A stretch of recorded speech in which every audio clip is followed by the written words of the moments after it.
You know, two wrongs don't make a right. You know, you will reap what you sow the next day or sometime later, but two wrongs don't make a right. Mqhele has been putting hands on his wife. He got punished for that by his brothers.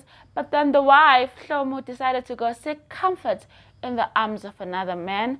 And over at Ngoba's house, he has been having the time of his life in between the thighs of another woman. And Mandisa found out. She was not happy and she retaliated, darling.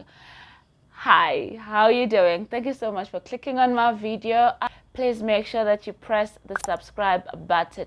Now, as you might have surmised, I will be talking about the wife, specifically episode 34, 35, 36. My goodness, it's a mess. A mess. I have been satisfied, feeling nonchalant, like I'm so not interested. I've been mad and sad at the same time. A lot has been going on. Let's start with why I was satisfied. I was so happy. So we all know that Mqhele, got his baby Jake Matlala on and was beating up on his wife, Hlomu.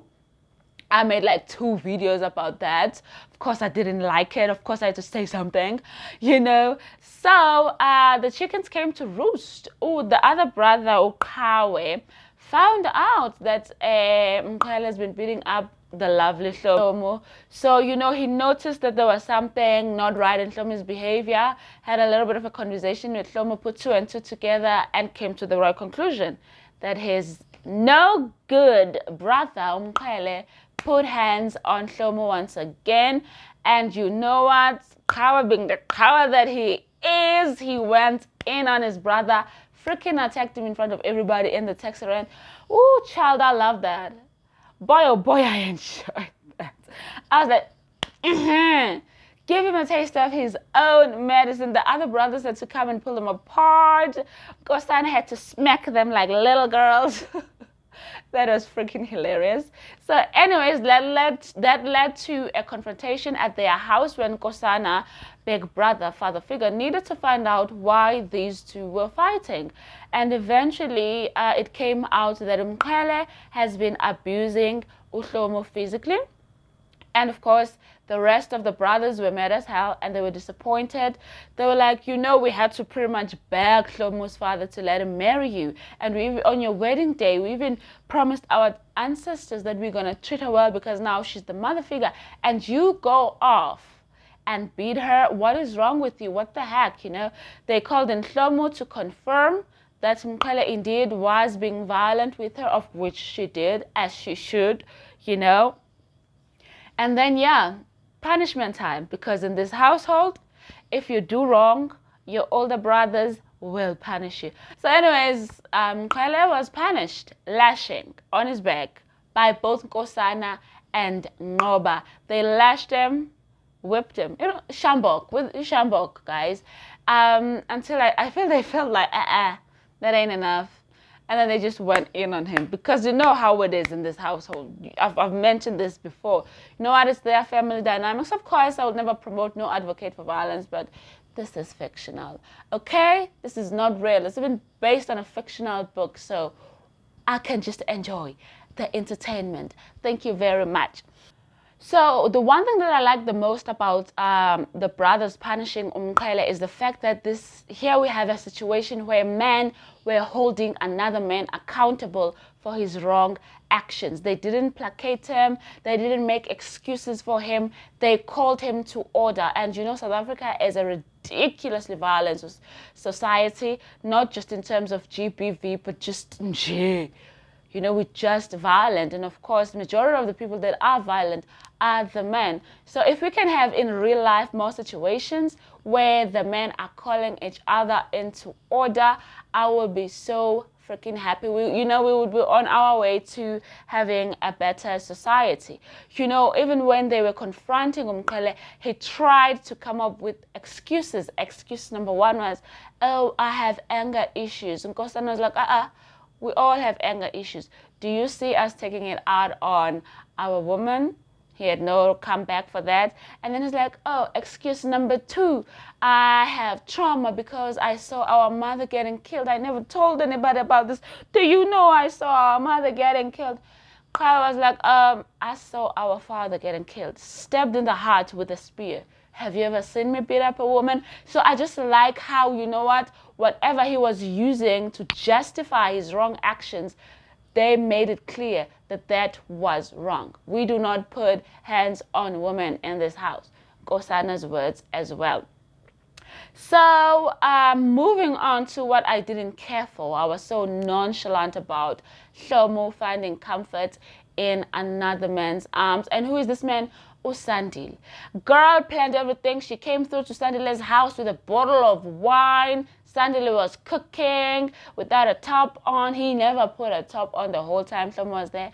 That turns out he didn't have to, because after wine and some lunch, Hlomu switched on to seduction mode, darling, kissing up on Sandile, which led to the sexual act. Of course, they had sexual relations, and Brashi owned that thing. She was on top, riding him like a pony. Okay, I don't know if she just wanted to take her power back, or she wanted comfort, or whatever, but child, do not think bringing a third party into your relationship is going to solve any of your relationship problems of dramas. I assure you, it's just adding more to it, okay? Please, this is not something to look up to. What I can say is Klomu definitely needs to see a psychologist. She needs professional help. Losing a baby is not child's play. You cannot just dismiss that, especially losing a baby through a violent act. You need to see a professional, and, you know, just to spew out your feelings and have a professional guide you in your journey of healing. So no, the whole thing of sleeping with another guy, it's reckless, because in this situation, she might have signed Sandile's death warrant. But we shall see in the next 3 installments how this whole thing turns out.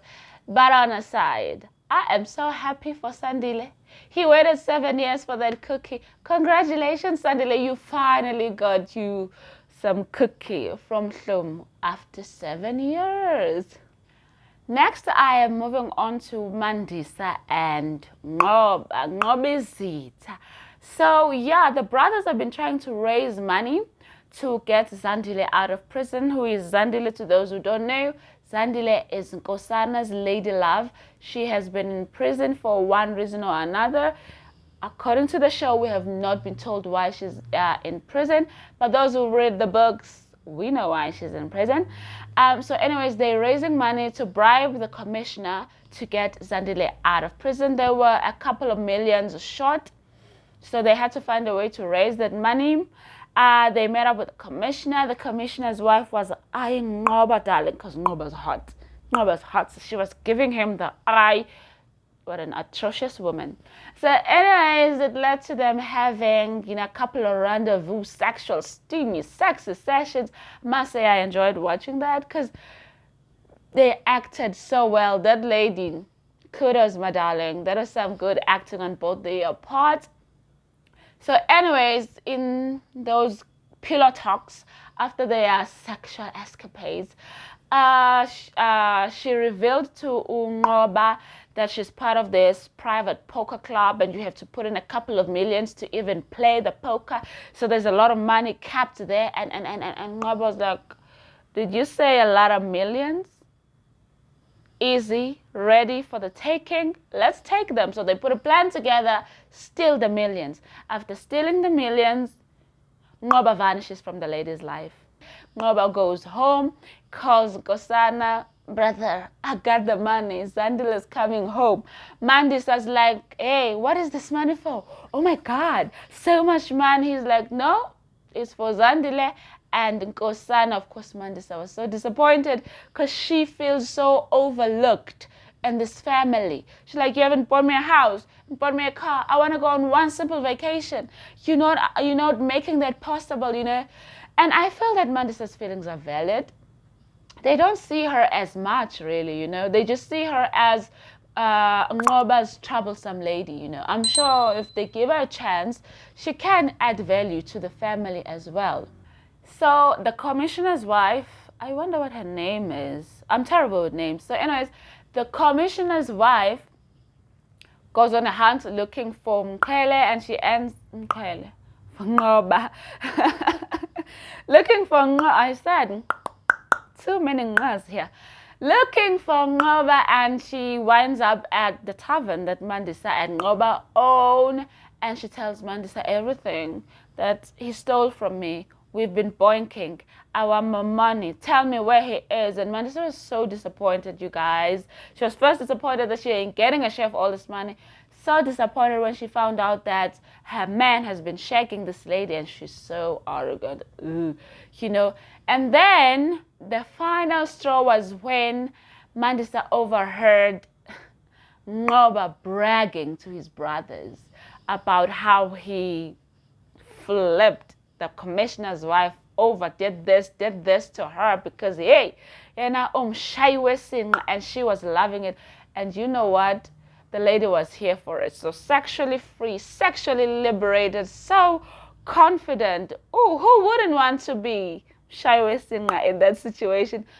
But on the other side, Mandisa is very similar to this lady, you know. Mandisa is also like that. We haven't been privy to so much of their bedroom play. But, you know, Mandisa is very similar to this lady.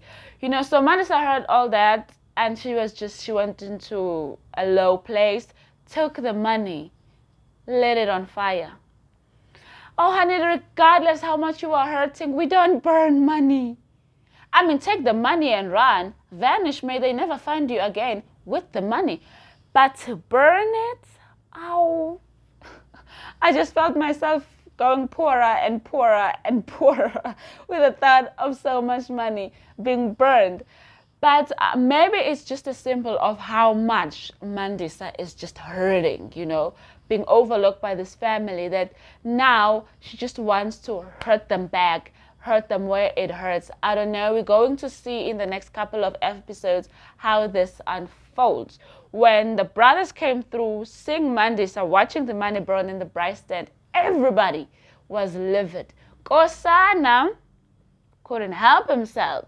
Put his hands around Mandisa's neck, going for the jugular, darling. Okay, the other brothers had to try and dislodge him from Mandisa. Nkosan, the one who said to Mqhele, we don't put hands on women, is the one doing that now.